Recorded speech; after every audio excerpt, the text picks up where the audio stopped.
If you're trying to do more than one action at a time, if you're trying to do multiple things at a time, you're in fact just doing one thing really badly. Yeah. And I think that that's beautiful. I think it's a really good, my headphones are too loud. Nice. I think it's a really good synthesis of what is going on with everyone's actions being shit. Right.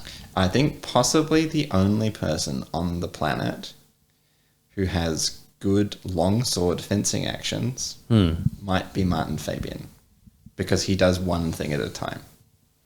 Right, and everyone else is trying to do several things at a time. Yeah. Bold claim. And so he looks fast. Oh, okay. Actually, to be fair, there are lots of people who are doing that. But basically, the people who look fast are doing one thing at a time. And if someone looks fast and you think that they're doing multiple things at a time, I guarantee you they could either look faster than they currently look, or they're doing those things in such tight sequence that you can't see the gaps, but they are still happening one at a time. One at a time. Yeah. Yep. Can't disagree. Our experience of we were doing Stratadrill. Stratadrill, yeah. Our experience of Stratadrill has for a really long time, and it's been a big complaint from a lot of people who have also been doing Stratadrill, has been that sometimes you set up the strong over weak relation and then you try and extend, and then it doesn't land in shit. Yeah. And it can be parried. And because we're true believers, we were always like, there's more to this. Yeah. Turns out you needed to rotate your hand properly. Is this been on the podcast yet? No, it's in the Putting It All Together video on our Patreon. And that's it. And that's it. Damn, we should talk about it. Yeah, it's cool. So you have to rotate your hands sometimes to free your weak and find their sword properly. Yeah. Yeah. Usually you want to do it where you already have their sword found. Yeah. And then you just turn your hand. The arm doesn't go. No, the arm doesn't move. It's simply just the rotation of the hand only. And that helps you free the weak in some way. Yeah. And now you can make straightest extension and it will be fast. Yeah. But if you turn your hand while you're extending, welcome to doing one really shit extension. Right. Well, and it's specifically one shit extension and not a straight extension. Yeah. Because as you're trying to extend, you're kind of deviating. Yeah, you're leaving the straight path. And so it's bad. Yeah. So you want to set yourself up for success. And also the thing as well is like a thing that occurs then regularly in our fencing at the moment is you'll turn the hand ready to attack someone, and after finishing turning the hand, it is no longer good to attack them. Yeah. And that is in fact fine, because they can't hit you because you haven't committed to the distance yet. Right. Or committed committed a dangerous tempo. Yeah. Yeah. So you're safe. Yeah. Because you still have the strong weak. And so at worst, if they attack you, you can extend the strong in, displace them, you'll be fine. Right. So you're safe and you haven't attacked yet. That's fine. Set up your next attack. It's not actually a big deal. You brought this up last week. Oh, you didn't bring this up last week. You said to me that the secure attack contains too much information. And I've been thinking about that ever since he said it, because I guess it sort of does contain too much information. Specifically that we have just lumped a whole bunch of really important ideas together into one thing. Yeah. So the strong over the weak thing, finding the sword, actually all it does is it just guarantees you safety for one tempo. It like guarantees you one parry. Yeah. It's actually all it does. Yeah. Because it says nothing about whether or not your weak is free. Yeah. And I was having this is kind of where this all came together. I was having a conversation on Discord about how two people can have their swords found at the same time. And I was kind of like trying to riddle that through. And then it occurred to me that having the sword found tells you nothing about what the weak is doing. Yeah. So we have to have free weak, Yeah. sword found. Yeah. And then that gives us one secure tempo to do something. Something. Usually a placing step, because it's a short enough tempo of closing the distance. Right. Or you can attack by leaning. Well, not even strictly attack. You can just move forward. You can just move forward. Yeah. Yeah. So maybe you weight transfer and now Yeah. you're forward weighted and you didn't get hit, and that's good. Yeah. You simply just, like, the secure attack is kind of a misnomer. It's a secure tempo. Yeah. By finding their sword and having your weak free, you have the ability to have a threatening tempo. Right. You have perfectly segued us to the next thing that I wanted to talk about. Because you said threatening. Yeah. Yeah. We're just going to jump ahead, I Yes. guess. Someone was telling me about how they are attacking first and then they're perplexed. Well, they're having the classic intermediate problem where you attack first and then the other person doesn't respect your attack and they hit you as well. Right. And it's like, that's a classic That gamer move. experience. Yeah. And the thing is, I was thinking about the term threat because it's hilarious. For our listeners, Habibi has put a stupid image on the screen. It's really relevant. And yeah, so I was thinking about what threat means, and I think attacking someone isn't threatening them. That's my contention. And it is a good contention. Right.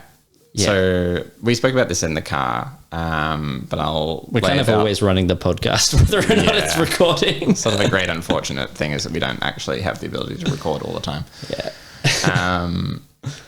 So we spoke about this in the car. Like when you attack someone, but you weren't secure to do so, you just attack them. You're not threatening them. What you're doing is you're offering them something. It's like going, here's the keys to my house.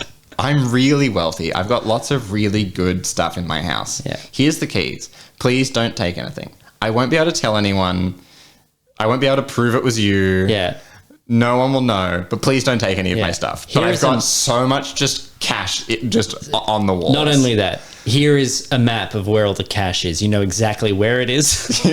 Here's a timetable so you know when I'm going to be away. Yeah, I'm going away this week. Yeah. You're going to know exactly where I am. Now, please don't take anything. Please don't take any of my stuff.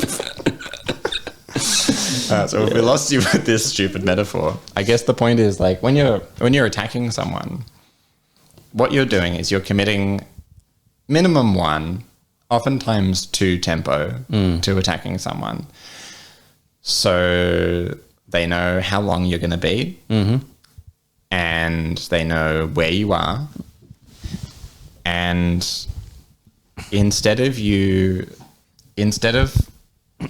threatening them when you're attacking like that, you're just telling them all that information. If you want to threaten someone in fencing, limit their options. That's a threat. Especially when you have good option space available to you while you've limited their options. That's scary. Right. Yeah. And that actually really feels scary to the human being, right?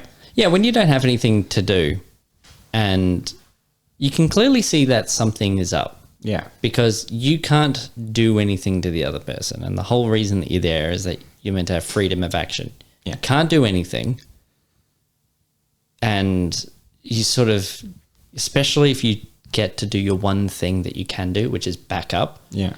And then you still can't do anything. Yeah. That hasn't changed anything because they just step with you. Genuinely terrifying. And it's going to elicit the flight or fight response. Someone is going to belligerently lunge at you for no particular reason. Like they're going to belligerently lunge at the opponent or they're going to continue to run away. Yeah. And like both of these things are good things. These are good outcomes that you want from your opponent. These are solid, I know where you are now Yeah. moments. Yeah. And you just need to know where someone is so that you can attack them. Right. And again, this is the problem about attacking, is that the moment that you attack, they know exactly where you are, where you're going. Yeah. You know, how fast you're doing it. Yeah. It's like, you know, when you do a fucking stealth mission in like Call of Duty and, and you're being all sneaky and you're using your knife and shit. Yeah. And then it's become time for you to shoot someone. Yeah. No, and fucking all of coming. the fucking lights go on and the dogs come out and everyone's fucking yelling and you're like, well, I guess they know where I am now. Yeah. That's what's happening when you're attacking. And it's like, that's fine if you're sufficiently prepared for that outcome. But most of the time, what's happening is people are launching an attack expecting their opponent will then try and deal with that and then going, well, why did they hit me? And it's like, well, because they are allowed to. Right. Well, yeah, because it's their prerogative, in fact. Right. The danger is not knowing what's about to happen. Yeah. That's where the danger is. And so the moment that you attack, you release all of the tension and your opponent is now free to do whatever they want. Yeah. They're no longer under threat. Yeah, and the rules that you're playing under might be that a double is just as good as hitting someone. Yeah. The rules that you're playing under might be you might just be sparring at your club and you're going, why is this guy attacking me? There's no scoring rules. Well, it's like if you considered that you're more experienced than them and they don't get to hit people very often and you just gave them a great opportunity to hit you. So them hitting you is as good to them, clean or double. They don't care. Very common. This is actually why I really like doubles and afterblows just not being solved for in the rule system. Just allow doubles to be equal points to regular hits, and afterblows can be, I don't even mind if it's a loose one tempo after, to be perfectly honest. Right. Just let it score, because no one has to respect the attack. That it is meaningless to try and respect the attack. Like, if someone's really good at distance, they can see the attack coming. They can go, well, I'm going to slip that, and successfully slip it. If someone can do that. If you have a good defense, yeah, people don't get the option to respect or disrespect the defense. It has worked. Yeah, exactly. There's not an option space there. The defense has worked. And now they can choose to respect or not respect your ability to hit them afterwards or to defend yourself again. Yeah. But in the moment that you have successfully parried something or slipped distance or whatever it is, yeah. In that moment, you have successfully defended yourself. They don't get how they feel about the situation is completely fucking immaterial.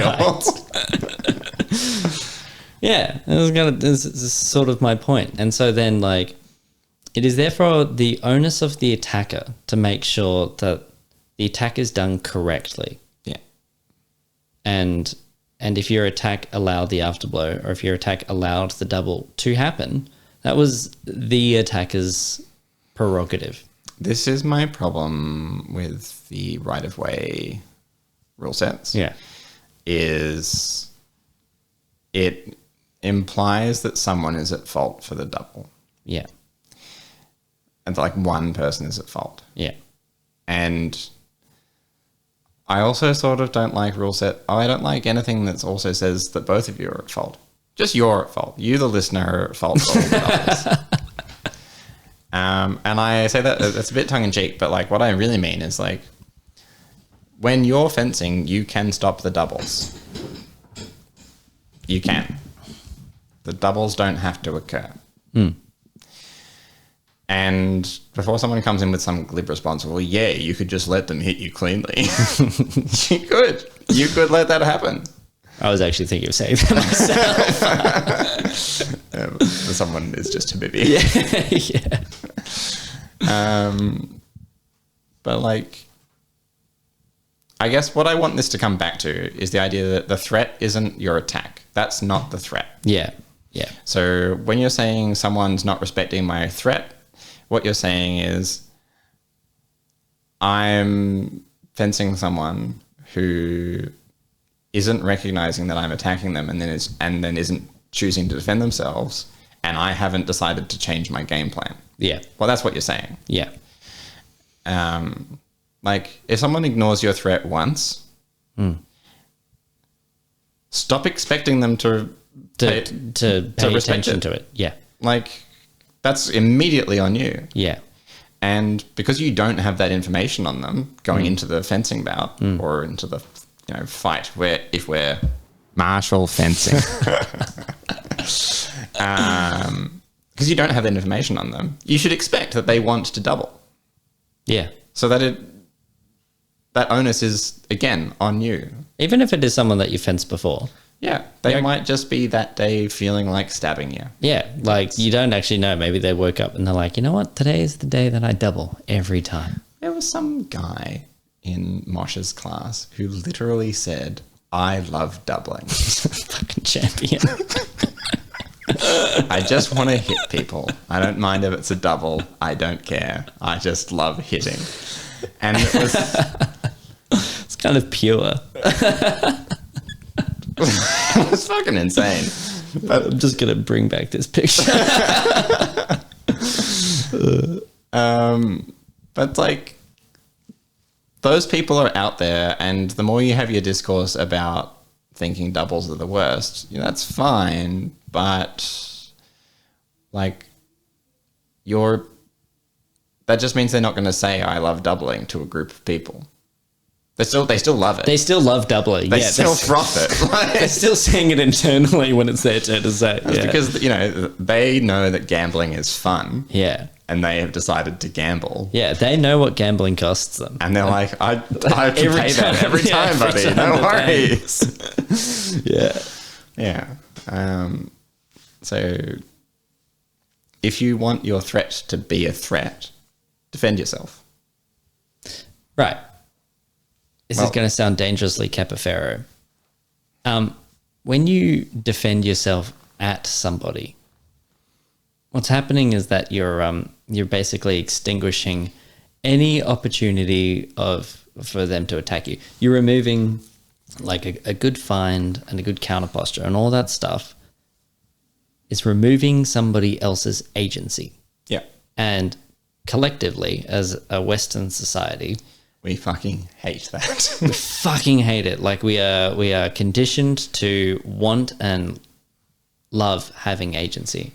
Yeah. And in fact, I think just the human species as a collective, kind of part of the free will experience, is actually just, if you think that you've got free will, you're saying, I like having agency. Yeah. And if you say that you don't believe in free will, you're actually just saying, I don't want to have agency. There's still an acknowledgement that agency kind of exists. Mm.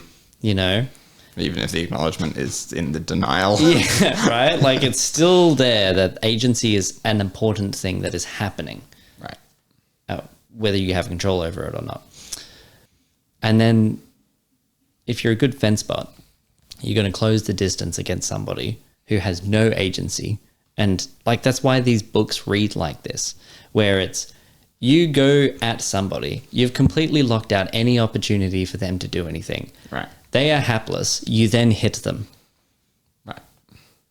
And that's because right. And so like the fucking like early 2000s, late 90s bullshitter martial artist, where like they show you on the demonstration how I'm going to now hit you 11 times. Yeah. Like, that is kind of how some of the fencing manuals read. Yeah. And except that the implication in the fencing manuals is that actually that you have secured their ability to attack you. Yeah. And so they can't do anything unless they change things, in which case we're not at the hitting function of my list of things to do. Don't also, even my worry about fingers that. are broken. Not broken, but like I have a tendon thing in my hand, which is really fun. I'm mostly telling the audience. I'm also kind of injured. Yeah, Bibs had a much worse, longer running tendon thing. Yeah, well, because I ignored it. Actually, maybe this is a good thing to talk about. Apparently, fucking injuries happen in fencing, but not like cool ones, like getting smacked in the fucking head or having your bicep prolapse through a wound. We just both have middle finger fucking tendon injuries. Yeah, and it's like really bad. Like, Mine's very mild. I have a strain that flared up on Friday, and I have been looking after it, and it is now like better in the realm of like I go to sleep and then I wake up again and it's stiff and I have to spend the whole day loosening it up, but it's like not sore anymore if I clench my fist. Oh, that's good. See, mine has been really minor for fucking ages. Yeah, and then you continue to fence and climb and piano tune. Yeah, and I don't know. I feel like there's this kind of feeling that historical fencing isn't kind of a real sport in some ways because it's a little silly and because there isn't necessarily an official rule set out there and all that sort of stuff. It is easy to feel like you're not actually doing real sport. I don't know if this is everyone's experience. I don't know. I feel like I'm doing real sport because I put on my white pants. Yeah, I know. I do kind of the same thing, but then it's like, maybe this is just getting older. You know, you stop becoming invincible. You get minor middle finger injuries that debilitate you. So annoying. It was like in the middle, we were doing free sparring, just like hanging out. And literally, like I squeezed my hand just on my grip, on my own sword grip to do something. And my whole hand was just like yelled at me and all of my nerves were like, let go, stop doing anything. I was like, okay. Yeah. And then obviously I went back to fence almost immediately, and that was a bad idea. That was good. Yeah. You've got to test these things. My hand was just gradually getting worse as we fenced. The hammer grip is fine, but as soon as I use my cool based better sword grip, apparently I immediately get a pain, suffering. Great. Yeah, it's annoying because I really want to recommend the way that I hold my sword to everyone. I think that's awesome. Yeah. It's just that apparently it comes with a caveat of that you can't hold the sword like that, do rock climbing and piano tuning all at the same time. I learned through a bit of trial and error and sort of because it's a thing I've been learning at school. I'm studying physio adjacent stuff at school.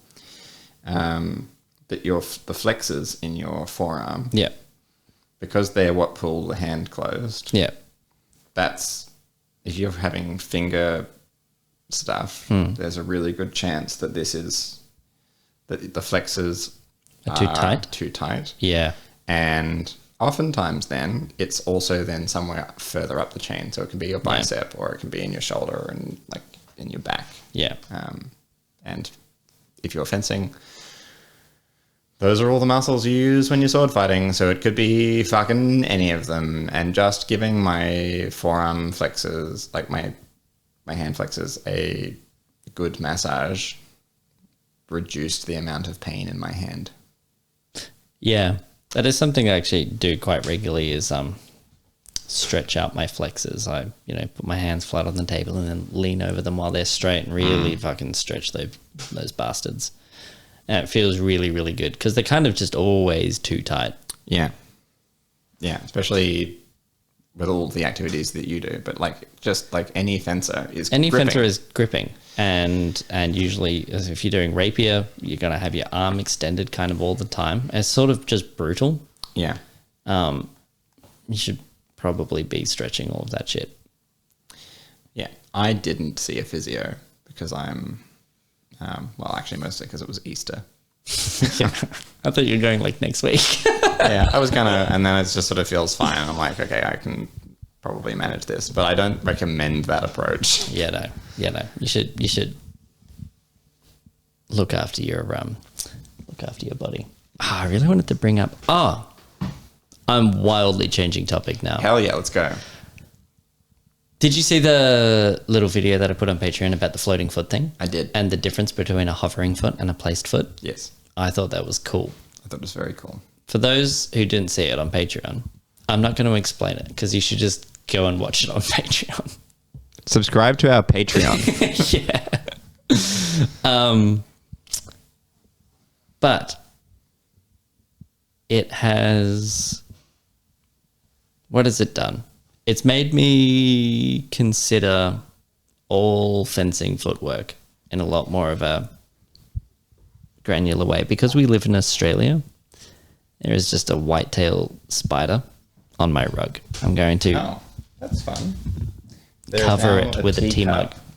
There is now a teacup on a white-tailed spider. Yeah. If you don't know what a white-tailed spider is, when they bite you, you get like... They do like 3 points of necrotic Yeah, damage. you get like necrosis in the bite. Yeah. And so you can just like lose a limb. Yeah, it does like 1 point of damage every turn for the rest of your life. Until you die. So that's just on the rug about 1 meter away from where I'm sitting. Yeah, that's right. It's under a tea mug. So, okay. If your foot is ever hovering off the ground, the point of it hovering is that the moment that you begin to move weight, wherever your foot is above, you are pinned to moving to that location. In that direction. In that direction. Yeah, you can extend the step. You can extend it. But it's going to be that plane. You can't retract from it, though. Yeah. And you can't stop until the foot lands and takes weight. yes, yeah. Maybe you could retract. No, you actually can't retract it.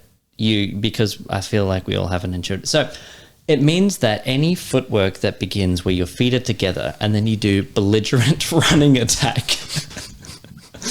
It means that like the moment that you or a BPS as the BPS. Discord longsworders like to call it. the fuck is that? What? So they call it a ballistic passing step. Right, belligerent passing. Belligerent passing step. Right, so if you've ever got your feet together and then you launch belligerent passing step, actually the problem with that is that because you haven't expanded the stance first, you have no idea where you're going to. Yeah, right. And I think that is actually a really significant revelation. We got some fencing. idea. You're going forward. And you are going belligerently. Well, it just... what that means is that, like, anybody that's got their feet together and then launch forward, it isn't paying attention to how long the tempo that they're acting within is. Right. They're just trying to be faster than it. Yeah. Because that is the goal, is just to close distance as quickly as humanly possible. And given that most of the attacks that I'm seeing are that, even though the stimulus for that is you could take fucking forever to close that distance. No one's out there reading tempo. No one's reacting to tempo.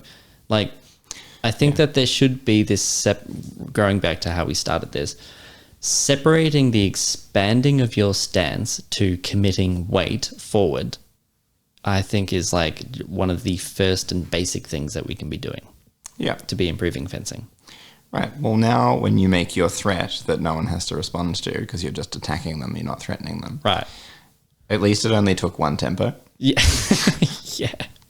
Well, at least so now they go to double and you can go, oh, I should not be attacking right now. Right. And you can parry and then hit them. Well, and that'll be an improvement. This is where I'm going to make a slight adjustment to your argument. I think that if your feet are together and then you launch BPS, you're actually still doing a 1 to up to infinite tempo. Right. Fair enough. Because... Fair enough. I'm sure there are lots of people launching their BPS and landing in 1 tempo. Yeah. You can just be close enough. You're just doing that 1 tempo really badly. Yeah. So rather than doing a really fast step, you're doing a blind step. That is what's happening. Right. Like, that is why it's a bad stepping action. Yeah, it doesn't matter that your eyes are open. You can't stop what you're doing. Yeah, and because your feet were together, they haven't expanded to a predictable point. You don't know how long your tempo is going to be before you begin it. Yeah. And so you can't ever know whether the tempo that you're launching is going to be shorter than the one that you're trying to get it. Do you know what I mean? Yeah, well, conversely, if your both feet are planted while you begin your attack and you don't lift your feet to attack, you can actually apply tension to stop your tempo early. Yes. And then run away if you need to, or do something else. Also, the counter argument, if you've got your feet expanded, like in a wide stance, but the front foot is hovering, right? Right. So it's not touching the ground. which means that you're committed to that spot when you launch. You will know how long that tempo is going to take. Right, you'll at least know how long the tempo is. Because it's now one tempo. Because, but it's also, you can just literally see it. You can literally see where you're going to, and you can measure. You can go, okay, well, that's how far I'm going to travel. Yeah, I can see how far he's traveling. Right, and so now I know I'll if this tempo of attack is going to work or not, because you can fucking literally see it. Yeah, I think... So we put out on our Patreon a suite of drills that we do. I think we talked about this last week as well. Yeah. One of the drills that we do is a drill that we call tempo drill. And the idea is that you step and I take a physically smaller step. Yeah. And then I can act from that position. Yeah. And the experience of doing that in sparring is someone's moving around and you just take a smaller step than them and hit them. Yeah. Because they're still finishing the step that you saw them taking. Yeah. And it's kind of insane. Yeah. It's actually ridiculous. Like, doing that drill is ridiculous. Well, doing it in fencing is ridiculous. Doing it in fencing is nuts. It's just like, oh, you're really not allowed to step there, actually. Right. Sorry, bud.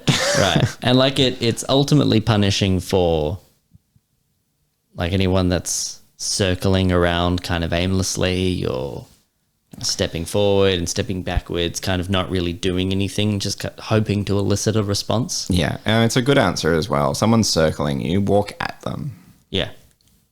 Like, just expand your stance into where they are while they're circling. Yeah. It's hilarious. You can hit them immediately. Yeah. Yep. Is that it? That's... I know that it's one tempo. Is it also just a recognition thing? Is that it just makes it easier to see? Yeah, well, you're not in momentum. Mm. Momentum is a bit spooky because you have to put a stop to it. Right, so it's always two tempo. If you're doing a step. Yeah, like if you're launching, yeah. Yeah. If you're launching, it's... Well, like if you've got momentum, it's always two tempo. It's one of going to momentum and then one to stop it. Right. That's always happening. Yeah. And so, to be fair, some of the longsword guys will do their belligerent passing step and they're close enough that they're hitting on the lift section of this passing step. So they haven't begun to fall. Mm. And then they're not bothering to stop themselves. And in that way, it can be one tempo and appear fast. But that is because people don't know how. The lift and fall thing is interesting because I've never really understood what you've been trying to say properly. And I think I just got it. Okay, go on. Well, the lift stage is entering momentum. Yeah. And creating momentum. The fall stage is slowing down and arresting momentum. Yeah, well, it's also finalizing where you're going to be. Well, yes. So it depends, though. You're spending a tempo being in one spot. You're actually right. You know what I mean? This is why I've never understood it as lift and fall, though. Right. Because, like, if you expand your stance first so that your front foot, right, you still actually have to create momentum to go. And that's not lift because your feet are firmly fucking planted on the ground. You just transfer across. Right. So you just do the momentum and then you just stop. So it's, Right. you end, whatever. You can stop at any point. It's really easy to do.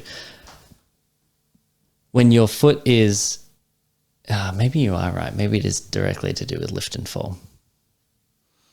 Yeah. But explain why. Well, okay, because when your foot is lifted, you haven't set a point. This is what I was saying earlier. You haven't actually set a destination point for your momentum to go. Yeah. And so the moment that the foot makes contact is when there is the slowing down of momentum. Right. But your destination sets in once you hit the falling phase of the step. Right. Once you commit to putting your foot down. Right. Okay. So I guess lift and fall does make sense. Yeah.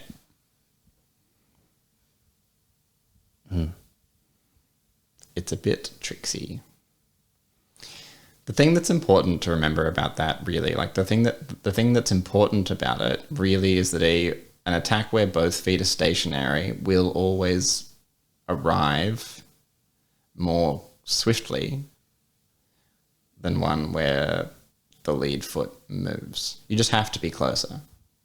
Right? Or you have to have done the step already. You have to have done the step. Well, essentially just having the destination, having your feet planted with destination means that you're going to that spot. Yeah, I think one of the things, so some people have been talking about this and struggling with it on the Discord, and I think some of the complaints I heard was like, it feels like my opponent can always tell where I am. And it's like, yeah, that's in fact fine.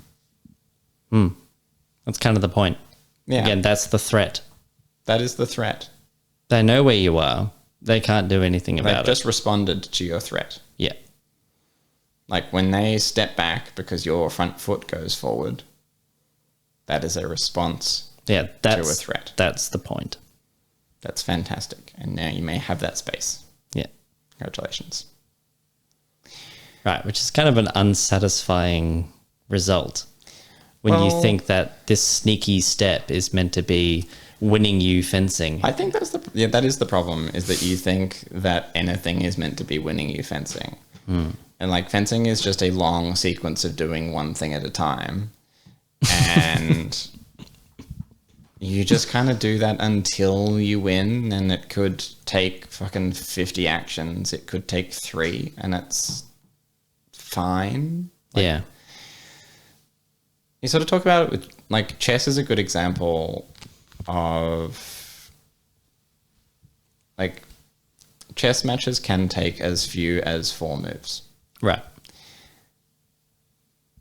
But it's still just marked as a W if it takes you 50 moves. Or like 80. Or 80, whatever. right. Yeah. And your ELO rating moves the same amount. Yeah. It has no care for how long the match took. And I think that is good and correct. And I think that as you get better and you're fighting against better opponents, then naturally your games will take longer. Or your fencing will take longer. Right, actually, because there is a development and understanding of what the threat is. Right, so they're going to respond to your threats, and your threats are going to be you're taking space on them, you've constrained their sword. Yeah, your threats are distinct. Okay, so we're going to talk chess for a second here. The threat in chess is distinctly not the check. It's spatial. Yeah. It's you're controlling the space. And I don't know, like the hallmark of a younger or like an earlier chess player, someone who's not as good, is Classic just dopamine check. Yeah, it's just launching attacks on the king, checking, trying to just get in there and get the checkmate as quickly as possible. And inevitably, you just tail off as soon as you play online against someone with, these days, 900 ELO. It's so brutal. Which is not a good ELO, by the way. Yeah. You just try to attack their fucking, their king, you lose. Yeah. They just defend, they wait long enough. Yeah, they just hunker down and defend, and they kill, trade off your pieces, and you have no attack left, and all of a sudden they win. They just go and win. It's the horrible experience. And then as you watch better and better players, the threats that they're responding to is like 4-5 pawn moves, and 1 pawn is taken off the board. Yeah. Because now one whole position of the board is paralyzed. You can't move like 3 pieces or something. That's the threat. And so they do something insane, and there's a whole bunch of sacrifice or whatever, trades to deal with what is inherently just like 1 piece can't move. Yeah. And like fencing is the same. Fencing is all about that positional kind of I don't know, limitation, strangulation, I suppose. Yeah, it's about strangulating the position, and the best way to do that is to do it one move at a time. And you have this in chess as well, where like if you move your queen and then like in the opening, and then you move your queen again. Sorry, everyone who doesn't play chess. If you move your queen a couple times in the opening, that's like just attacking someone. Yeah. Right? They know exactly where your biggest threat is. And it's in fact relatively easy to deal with. You just, stick a pawn in front of the queen, and all of a sudden it can't attack down that line and it has to move again. Yeah. Yeah. And that's if someone's just belligerently attacking you, you can just parry, and you can parry and parry and parry, and it's fine because their attack isn't predicated on anything other than a willingness to attack. Right. And so you can be defending yourself, improving your position, and all of a sudden you're just in a winning checkmate ready position and you can win. Yeah. Or you could be like that dude and you could just go for the double because you just love the hit. Yeah.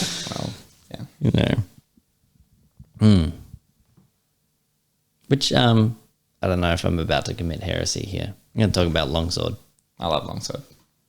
I'm actually a big longsword enjoyer. We haven't filmed since we discovered some huge tech. Oh, we haven't. I've sent one video to one of our Patreon subscribers. Are we going to leak this? Leak the biggest news in longsword? It's unconfirmed. We haven't practiced it enough. Okay. But I think it's 100% confirmed. In longsword, just doing belligerent attacks, throwing belligerent Mittelhau is not enough. All of the strikes in longsword need preparation. Literally all of them. Yeah. And so what I mean by that is that if you think that you've thrown Zverhau, which I will be calling belligerent Mittelhau from here on. Well, it's Zverhau unless it isn't. Yeah. So if you think that you've thrown Zverhau and then you're going to go and throw another Zverhau, right, and do the classic Zvercopter, you're not throwing two Zverhaus one after another. What's actually happening is you're throwing Zverhau, you're going into Vom Tag, and then you're going to Zverhau again. Right.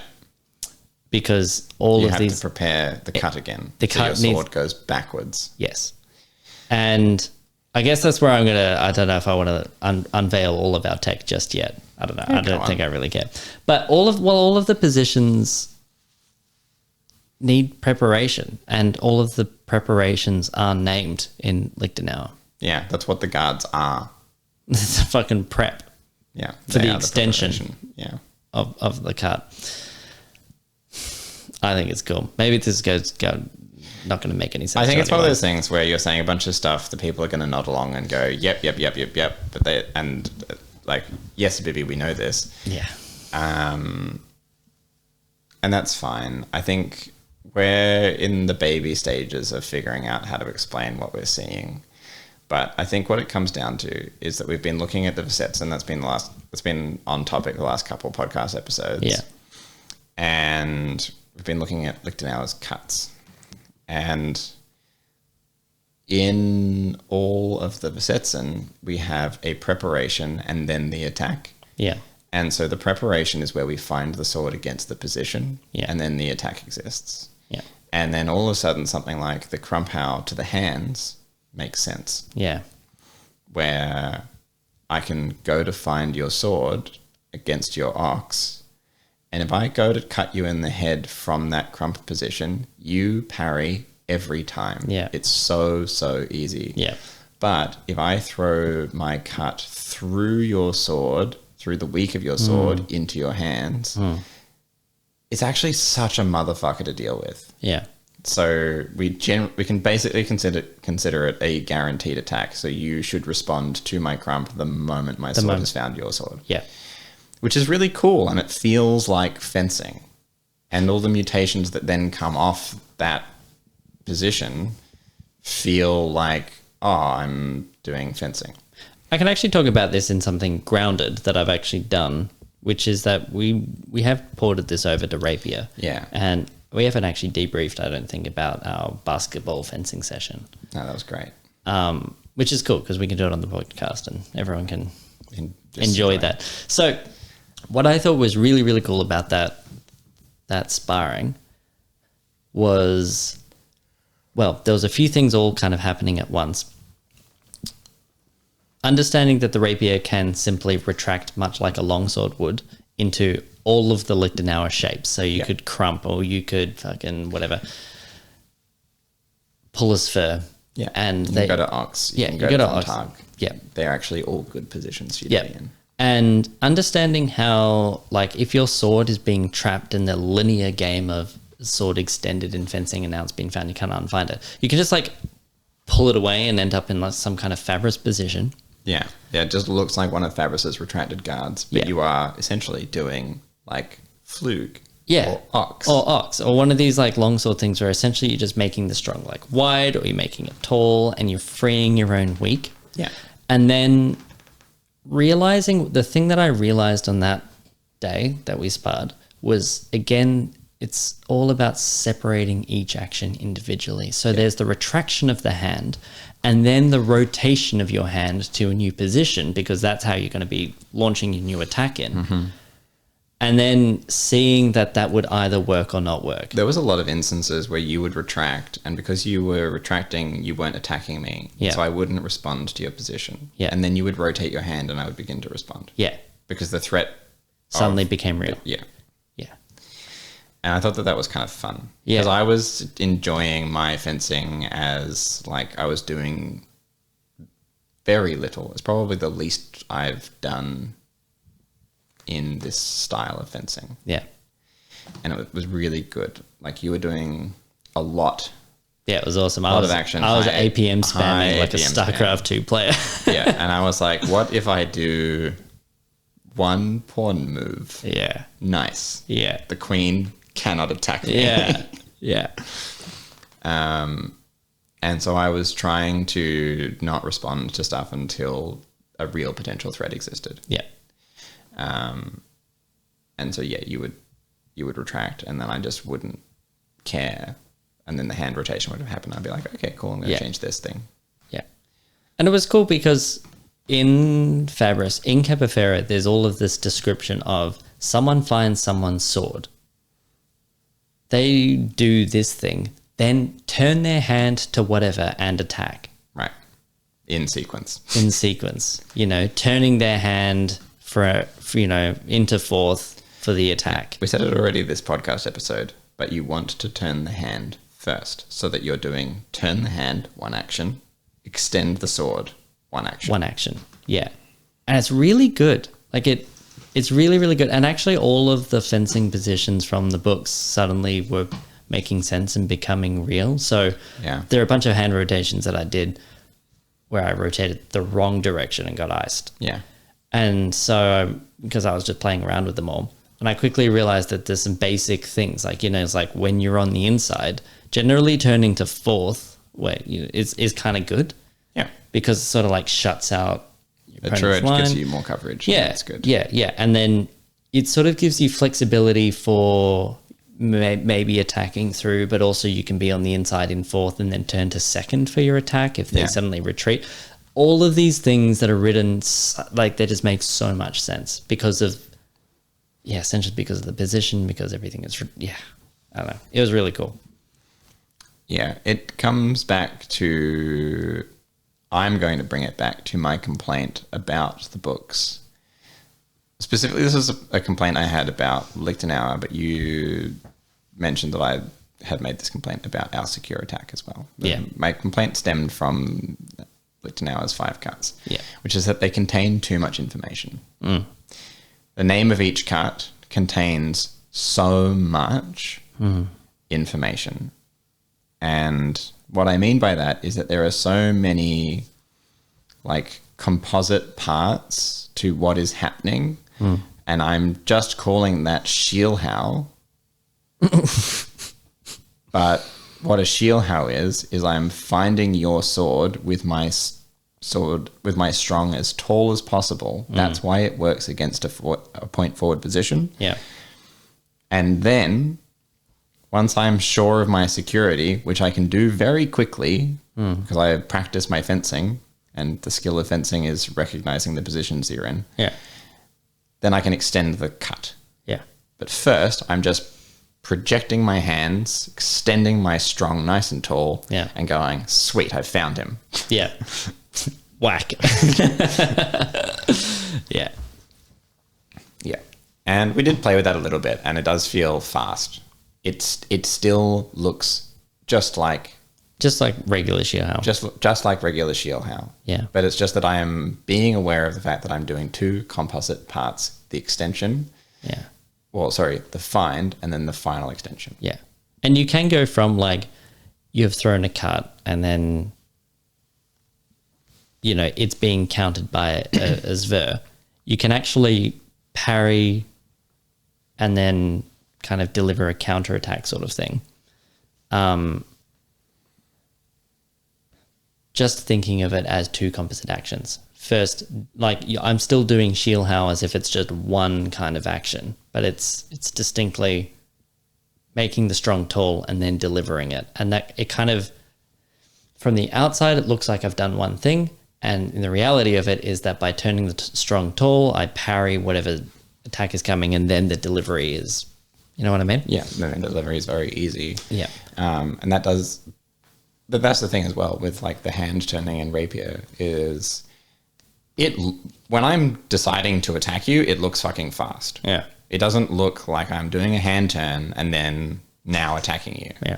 It looks like my hand is turning and at the front end of the attack, but it's fully finished, done before I'm attacking. Yeah.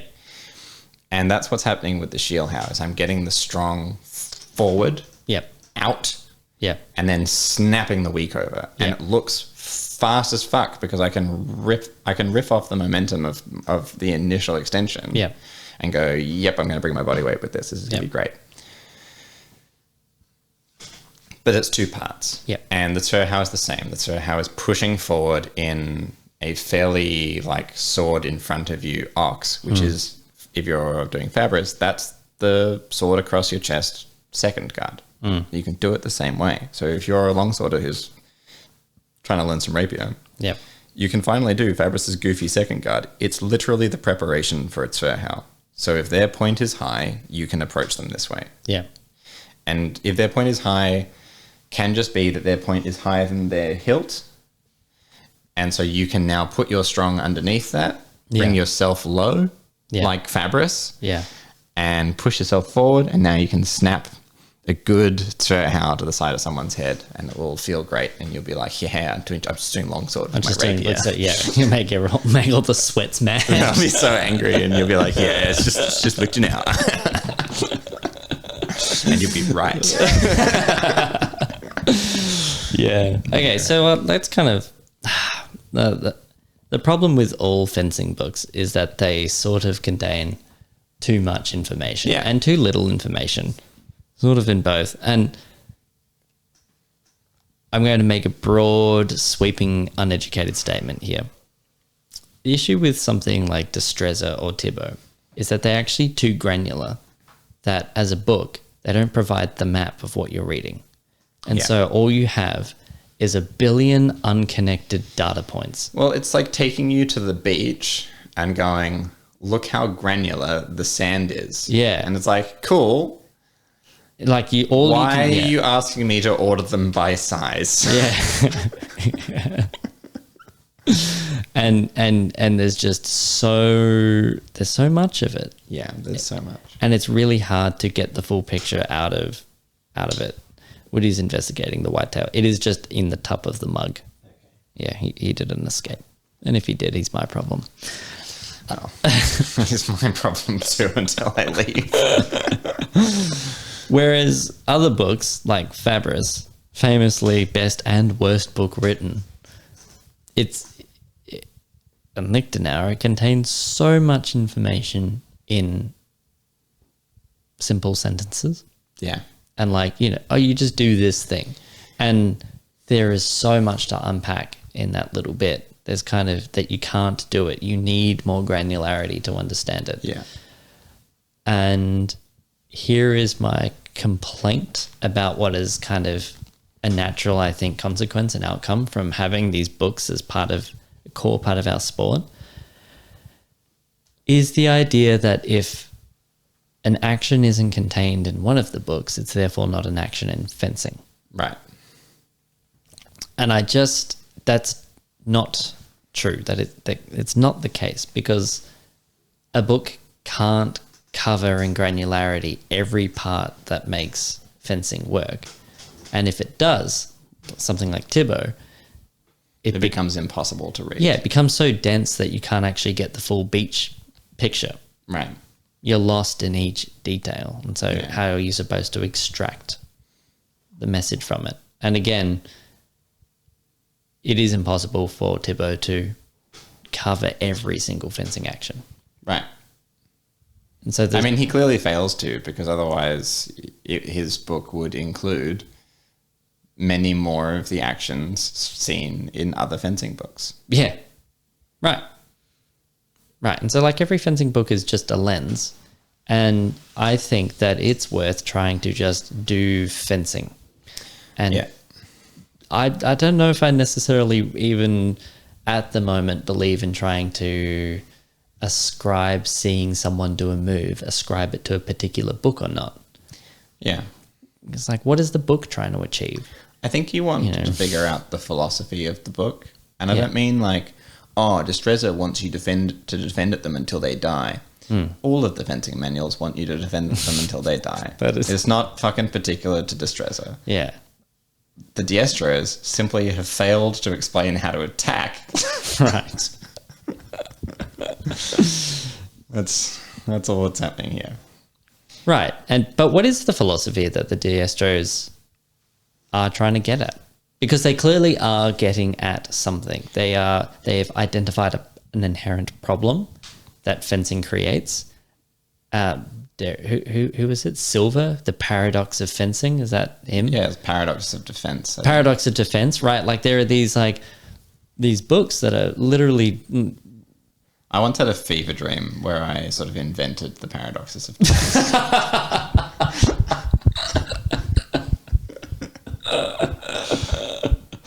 That's the most fucking Woody Craig nightmare I've ever had. Woody Craig's nightmare. He is George Silver. That's pretty bad.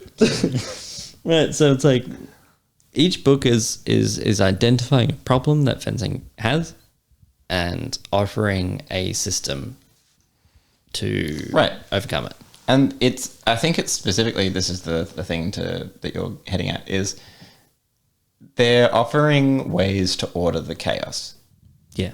Which the implication of that sentence is that you're fencing against chaos. Yeah. Your partner does not need to do the thing that's in your book. They, in fact, will not. Your partner may be reading the same book as you. And they're still not going to do the same thing that you think that they're going to do. No one is obliged to do fucking anything. It's pure anarchy out there. Yeah, I mean, it's why, like, if you're like, today at practice, I'm going to do this move. Fuck that off as an idea. Just stop. It's a fucking waste of time. Yeah. When you choose to do that, what you're doing is you're ignoring the fact that your opponent has agency. So when you go, I'm going to do this move, the first several things that you need to do are actively remove your opponent's agency. And if you don't do that first, your move will just be fucking random pot shots. What's gambling really costing you? Thank you. I like how there's a laugh attached to that soundboard button, but we always laugh at the end of it, so it's fine. But if we're just very quiet for a second, this is what the actual button sounds like. What's gambling really costing you? And that's Vivi laughing while I was recording. It still makes me laugh every time.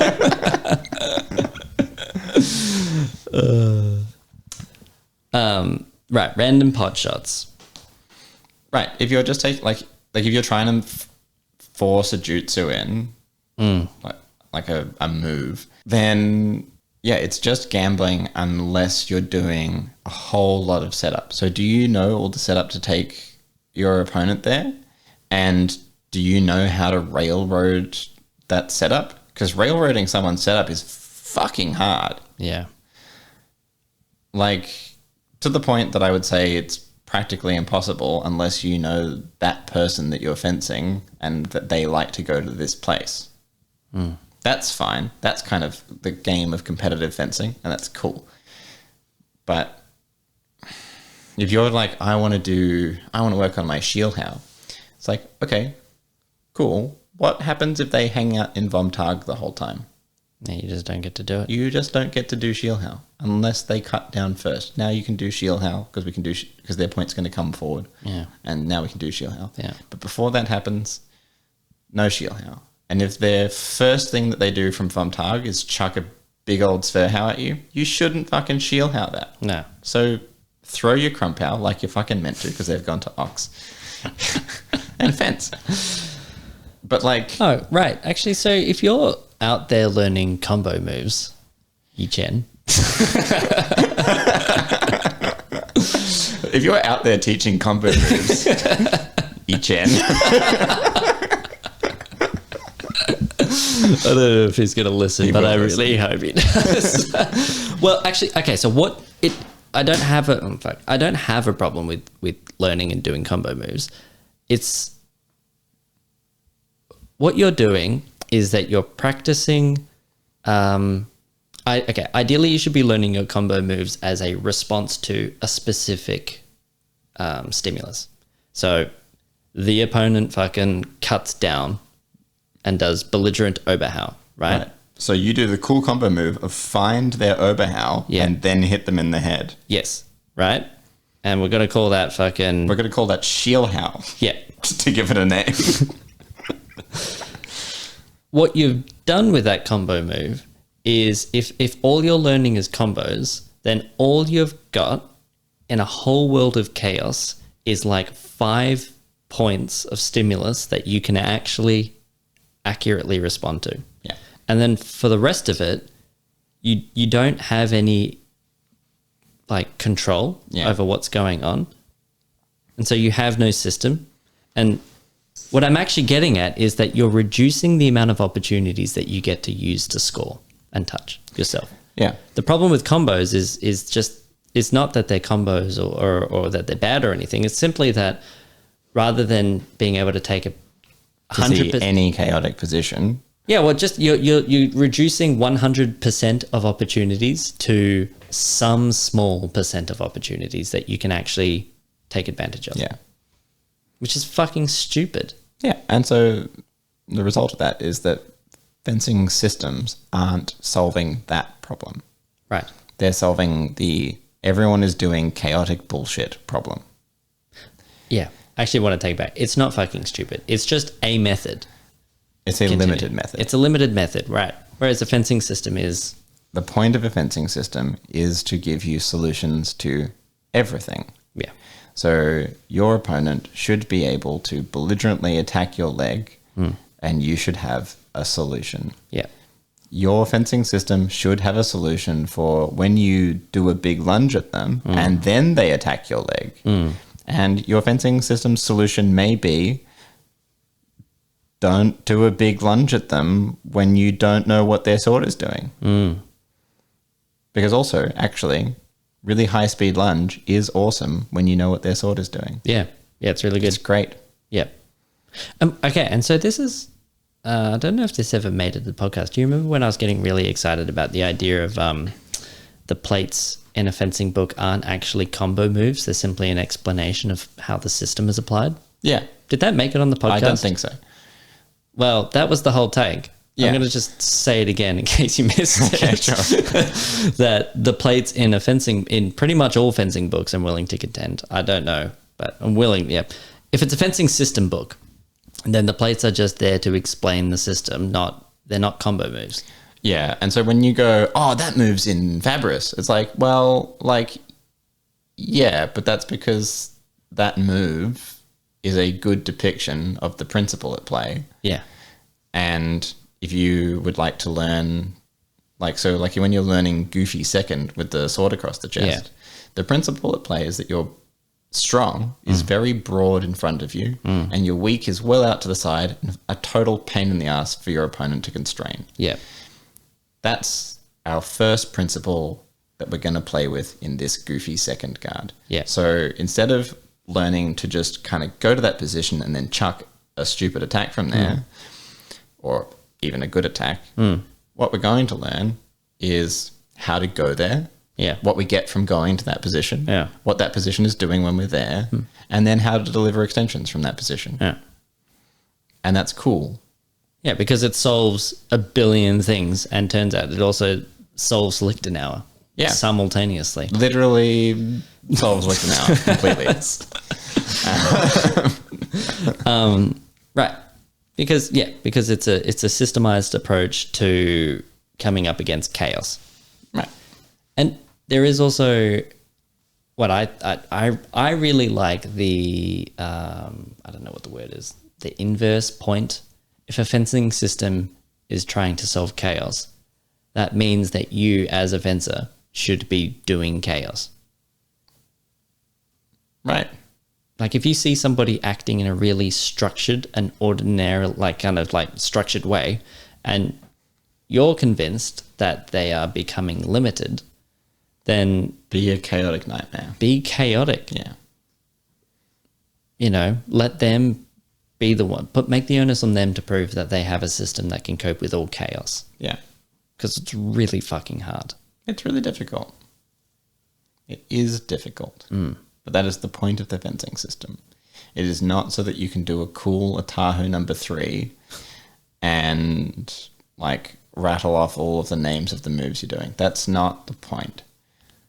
The point is that it's ordering chaos. And I think that that's a really good place for us to end today's podcast episode. And if you haven't already, you should Subscribe to our Patreon. and Read the fucking book!